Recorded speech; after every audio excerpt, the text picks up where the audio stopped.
Hey, Brussels sprouts and crippling doubts. Wednesday!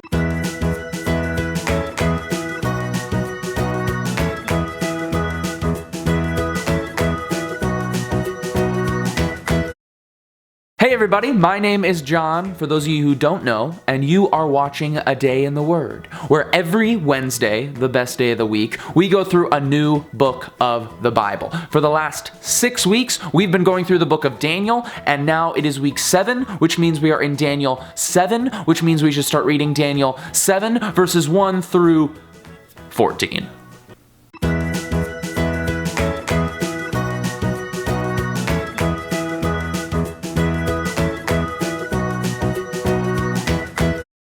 Okay, so if you remember 2 weeks ago, we talked about King Belshazzar, and then last week we talked about King Darius, and then this week we're back at King Belshazzar. Don't worry, don't fret, there aren't 2 King Belshazzars. We've just gone back in time a little bit because sometimes the Bible isn't in perfect chronological order. So in this chapter, chapter 7, we have yet another dream. Only this time there's a bit of a twist. This dream is not had by a king.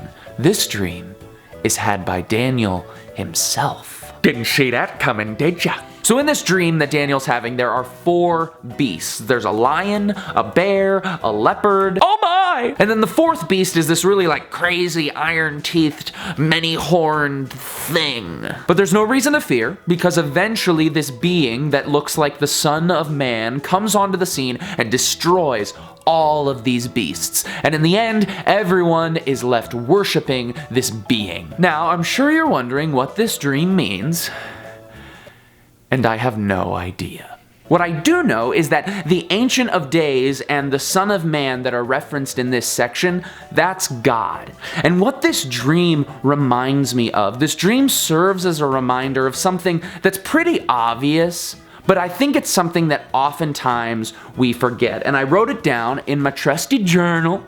I wrote, God has dominion and power over all. We see in this dream that there's these big, giant, scary, powerful beasts who are boastful and evil.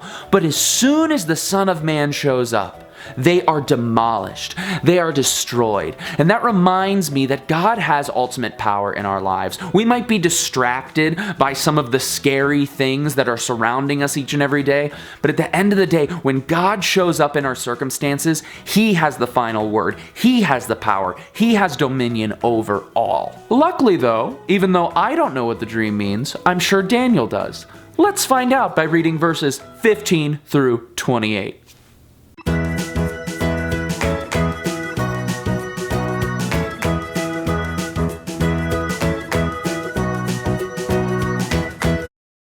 Just as I suspected, Daniel figures it out.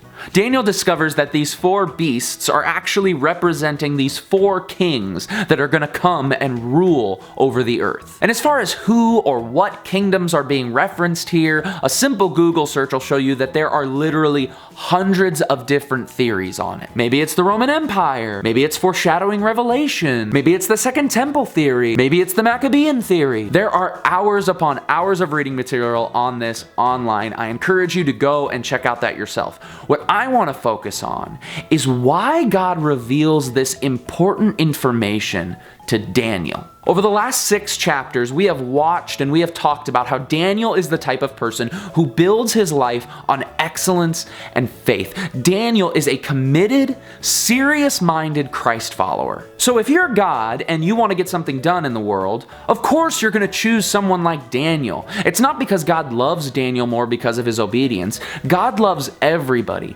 but God is also wise. And that brings me to the second thing I wrote in my journal. I wrote, more often than not, God chooses committed, serious-minded followers to do His work. So it would follow then that if we want to be a people who hear from God, if we want to be a people who are used by God, then we have to be a people who are committed, serious-minded Christ followers. We have to be a people who build our lives, just like Daniel did, around faith and excellence. Thank you so much for watching another episode of A Day in the Word. If you don't follow this channel, then you don't know that this month I'm going through Vloguary, which means I'm uploading a brand new video every day this month. It's been a lot of fun. I've had a lot of adventures. You should go and check out all of them. I would be happy if you did, and I'd be even more happy if you shared them with a friend. And you know what? I say thank you for watching at the end of every video, but I want you to know that I really, really mean it. It means the world to me that you all would take 7 minutes out of your day and watch these videos. So thank you. You all are awesome. Keep being awesome.